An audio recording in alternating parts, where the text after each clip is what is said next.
இந்த ரமலானுடைய மாதத்திற்கு தனி சிறப்பு இருக்குதுமா. அல்லாஹ் ரபுல் ஆலமீன் 12 மாதங்களை படைத்திருக்கிறான். இந்த 12 மாதங்கள்ல ரமலானுடைய மாதத்திற்கு என்று ஒரு தனி சிறப்பை அல்லாஹ் என்ன செய்திருக்கிறான், வைத்திருக்கிறான். அந்த மாதத்திற்கு இருக்கக்கூடிய சிறப்புகள்ல முதன்மையான சிறப்பு என்ன அப்படின்னு நீங்க பாத்தீங்கன்னா, திருமறை குர்ஆன் இருக்குது இல்லையா, அல்லாஹ்வுடைய கலாமுல்லா. குர்ஆன் என்பது அல்லாஹ்வுடைய பேச்சுமா. இந்த திருமறை குர்ஆனை ரமலானுடைய மாதத்தில் தான் அல்லாஹ் ரப்பல் ஆலமீன் முதலாக இறக்கி வைத்தார். வேற எந்த மாதத்திலேயும் திருமறை குர்ஆனை அல்லாஹ் ரப்பல் ஆலமீன் இறக்கி வைக்கவில்லை.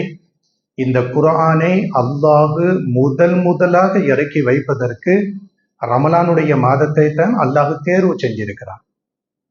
திருமறை குர்ஆன்ல அல்லாஹ் ரப்பல் ஆலமீன் சொல்லுகிறான், இன்ன இத்தத்த ஷுஹூரி இன்தல்லாஹி இஸ்னா அஷர ஷஹ்ரன் ஃபீ கிதாபில்லாஹ் யௌம ஹலக ஸமாவாதி வல் அர்து. வானங்கள் பூமி படைக்கப்பட்ட காலத்தில இருந்து அல்லாஹ்விடத்துல மாதங்களுடைய எண்ணிக்கை 12ஆகத்தான் இருக்கிறது. இந்த 12 மாதங்கள்ல ரமலானுடைய மாதத்தை மட்டும் அல்லாஹ் ரப்பல் ஆலமீன் தேர்வு செய்து அந்த மாதத்தில் திருமறை குர்ஆனை இறக்கி வைத்தான் பாருங்க. இது இந்த மாதத்திற்கு இருக்கக்கூடிய ஒரு தனி சிறப்பு. மற்ற எந்த மாதத்திலேயும் அல்லாஹ் ரப்பல் ஆலமீன் திருமறை குர்ஆனுடைய முதல் வசனத்தை அல்லாஹ் இறக்கி வைக்கவில்லை. திருமறை குர்ஆனுடைய முதல் வசனத்தை இந்த மாதத்தில் தான் அல்லாஹ் ரப்பல் ஆலமீன் இறக்கி வைக்கிறான். அல்லாஹ்வுடைய தூதர் ஸல்லல்லாஹு அலைஹி வஸல்லம் அவர்கள் இறை தூதராக, இறைவனுடைய தீர்க்க தரிசியாக இந்த மாதத்தில் தான் அல்லாஹ் ரப்பல் ஆலமீன் என்ன செய்கிறான், தேர்வு செய்கிறான். அந்த வகையில நீங்க பாத்தீங்கன்னா ரமலானுடைய மாதத்திற்கு இருக்கக்கூடிய ஒரு தனி சிறப்பை நம்மளால புரிந்து கொள்ள முடியும். அதே மாதிரி இந்த ரமலானுடைய மாதத்திற்கு இருக்கக்கூடிய சிறப்புகள்ல ஆக உயர்வான சிறப்பு என்ன அப்படின்னு நீங்க பாத்தீங்கன்னா, அல்லாஹ்வுடைய ரசூல் ஸல்லல்லாஹு அலைஹி வஸல்லம் அவங்க ஒரு ஹதீஸ்ல நமக்கு சொல்லி தராங்க, ஆதாரபூர்வமான ஹதீஸ். அது என்ன ஹதீஸ் அப்படின்னு நீங்க பாத்தீங்கன்னா, ரமலான் மாதத்தினுடைய முதல் நாள் வந்துவிட்டால், ரமலான் மாதத்தினுடைய முதல் நாள் அப்படின்னா என்ன அர்த்தம், நம்ம பிறை பார்க்கிறோம் பாருங்க, ரமலானுடைய பிறையை நாம பார்க்கிறோம, அந்த முதல் இரவு வந்துவிட்டால், ரமலான் மாதத்தினுடைய முதல் இரவு வந்துவிட்டால் என்ன நடக்குது அப்படின்னு நீங்க பாத்தீங்கன்னா, சுவனத்தினுடைய வாசல்கள் எல்லாம் திறக்கப்படுகிறது. அந்த வாசல்கள் அந்த மாதம் முழுவதிலேயும் அடைக்கப்படுவது கிடையாது. அல்லாஹ்வுடைய ரசூல் சொல்றாங்க, இந்த மாதத்திற்கு இருக்கக்கூடிய சிறப்புகள்ல முதன்மையான சிறப்பு என்ன சிறப்பு, ரமலான் மாதத்தினுடைய முதல் நாள் வந்துவிட்டால் சுவனத்துடைய வாசல்கள் அனைத்தும் திறக்கப்படுகிறது. அந்த வாசல்கள் அடைக்கப்படுவது கிடையாது. முதல் சிறப்பு. ரெண்டாவது சிறப்பு என்ன அப்படின்னு நீங்க பாத்தீங்கன்னா, நரகத்தினுடைய வாசல்கள் அனைத்தும் என்ன செய்யப்படுகிறது, அடைக்கப்படுகிறது. நரகத்தினுடைய வாசல்கள் திறக்கப்படுவது கிடையாது. ரெண்டாவது சிறப்பு. மூணாவது சிறப்பு என்ன அப்படின்னு கேட்டோம்னா, அல்லாஹ்வுடைய ரசூல் சொல்றாங்க, புடிவாதம் பிடிக்கக்கூடிய ஷைத்தான்கள், அழிச்சாட்டியம் செய்யக்கூடிய ஜின் இனங்கள், முரண்டு பிடிக்கக்கூடிய ஷைத்தான்கள் அனைத்தும், ஜின்கள் அனைத்தும் விளங்கிடப்படுகிறது. அல்லாஹ்வுடைய ரசூல் சொல்றாங்க. ஒரு விஷயத்தை நீங்க நல்லா புரிஞ்சுக்கிடணும். நபிகள் நாயகத்தை பற்றி திருமறை குர்ஆன் அல்லாஹ் ரப்பல் ஆலமீன் சொல்லி காட்டுகிறான், வமா யந்திகு அனில் ஹவா இன் ஹுவ இல்லா வஹீன் யூஹா. அல்லாஹ்வுடைய ரசூல் உங்களுக்கு மத்தியில ஒரு செய்தியை சொன்னால் அந்த செய்தி அல்லாஹ்வின் மூலமாக சொல்லப்பட்ட செய்தி தான்.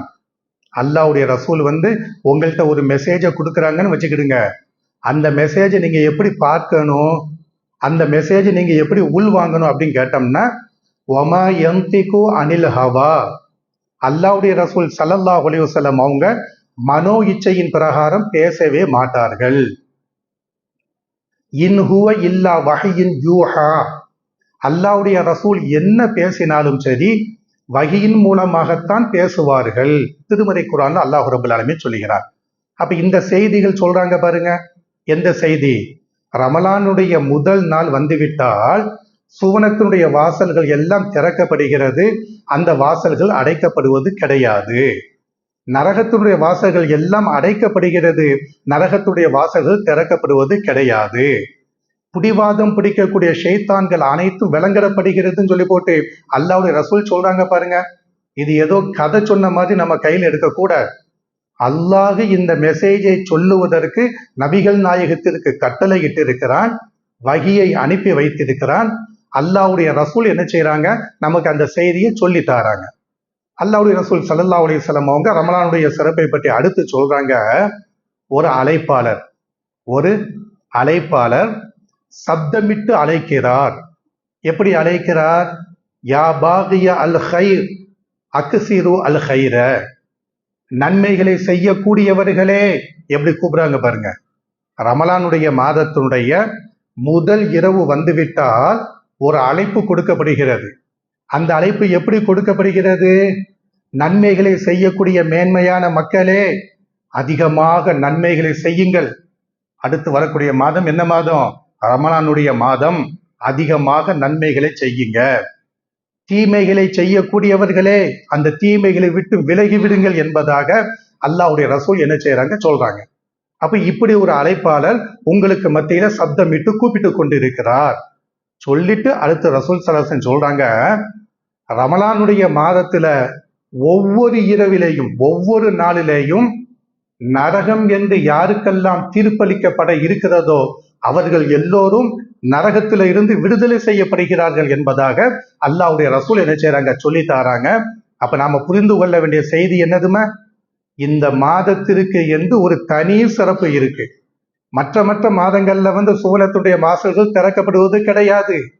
மற்ற மாதங்கள்ல நரகத்துடைய வாசல்கள் அடைக்கப்படுவது கிடையாது. மற்ற மாதங்களிலேயும் மற்ற நாட்களிலேயும் ஷைத்தான்கள் விளங்கிடப்படுவது கிடையாது. ஆனா இந்த மாதம் வந்துவிட்டால் சுவனத்துடைய வாசல்கள் திறக்கப்படுகிறது என்பதாக அல்லாஹ்வுடைய ரசூல் என்ன செய்றாங்க, சொல்லி தாராங்க. இந்த மாதத்திற்கு இருக்கக்கூடிய ஒரு தனி சிறப்பு. அப்ப இந்த மாதத்தை அடையக்கூடிய நாமோ இந்த மாதத்துல அதிகமான நன்மைகளை என்ன செய்ய வேண்டும். ரமலானுடைய மாதம் வந்துவிட்டால் நம்முடைய முன்னோர்கள் அவ்வளவு நன்மைகளை செய்வார்கள். நபிகள் நாயகத்துக்கு முன்னாடி இருந்து பாடம் படித்த அந்த சஹாபா பெருமக்கள் இருக்கிறாங்க பாருங்க, அவங்க அவ்வளவு நன்மைகளை என்ன செய்வாங்க. அப்ப நாமளும் என்ன செய்ய வேண்டும், அந்த நன்மைகளை அதிகமாக செய்ய வேண்டும். ரமலானுடைய மாதத்துல நாம செய்ய வேண்டிய நன்மைகளிலேயே அதிகமான நன்மைகள் எதை செய்ய வேண்டும் அப்படின்னு கேட்டோம்னா, திருமறை குர்ஆனை அதிகமாக படிக்க வேண்டும். சரிங்களா? இது ஏற்கனவே நாம சொன்ன செய்தி. எது போன வாரம் நம்ம சொன்னோம், திருமறை குர்ஆனை அதிகமாக படிக்க வேண்டும். திருமறை குர்ஆனை விட்டும் இந்த சமூகம் என்ன செய்து விட்டது, ரொம்ப தூரமாக விலகி விட்டது. அந்த இடைவெளியை என்ன செய்ய வேண்டும், அடைக்க வேண்டும். அந்த இடைவெளியை நிரப்ப வேண்டும். அப்போ திருமறை குர்ஆனை அதிகமாக படிக்க வேண்டும் என்பதுல திருமறை குர்ஆனை ஏற்றுக்கொண்ட ஒவ்வொரு முஸ்லிமும், திருமறை குர்ஆனை நம்பிக்கை கொண்ட ஒவ்வொரு மூமினும் இந்த விஷயத்துல கவனத்தை கொண்டு போக வேண்டும். நேரம் கிடைக்கும் பொழுதெல்லாம் வீட்டுல உட்கார்ந்து என்ன செய்ய வேண்டும், திருமறை குர்ஆனை படிக்க வேண்டும். வாய்ப்பு கிடைக்கும் பொழுதெல்லாம் திருமறை குர்ஆன்ல சின்ன சூறாக்களை நாம மனனம் செய்திருந்தால் அந்த சூறாக்களை ஓதி பார்க்க வேண்டும். வீட்டுக்குள்ளால குடும்பத்தோடு உட்கார்ந்து என்ன செய்ய வேண்டும், திருமறை குர்ஆனை படிக்க வேண்டும். திருமறை குர்ஆனை படிக்கவில்லை என்றால் என்ன நஷ்டம் ஏற்படும், அதை இந்த சமுதாயம் புரியாமல் இருந்து கொண்டிருக்கிறோம். திருமறை குர்ஆனை படிக்கவில்லைன்னு வச்சுக்கிடுங்க, திருமறை குர்ஆனை நாம தொட்டு கூட பார்க்கலன்னு வச்சுக்கிடுங்க, திருமறை குர்ஆனை நம்ம கையில எடுத்து அதை ஒரு தடவை என்ன எழுதப்பட்டிருக்கிறது, என்ன சொல்லுகிறான் ரப்புல் ஆலமீன் என்பதை நாம படிக்கவில்லை என்றால் நமக்கு ஏற்படக்கூடிய பெரும் நஷ்டம் என்ன, அந்த நஷ்டத்தை நாம தெரிஞ்சுக்கிட்டோம்னு வச்சுக்கிடுங்க, கட்டாயமாக திருமறை குர்ஆனை படிப்பதற்கு முயற்சி செய்வோம். கட்டாயமாக திருமறை குர்ஆனை படிப்பதற்கு ஆர்வம் கொள்வோம். இதுவரைக்கும் திருமறை குர்ஆனை படிக்க தெரியாதவர்கள் இனிமேல் இருக்கக்கூடிய எஞ்சிய காலகட்டத்திலாவது ஓரளவுக்காவது குர்ஆனை படிக்க நாம முயற்சி செய்ய வேண்டும் என்கிற அந்த விஷயத்தில நாம என்ன செய்வோம், அதிகமான கவனத்தையே நாம கொண்டு போவோம்.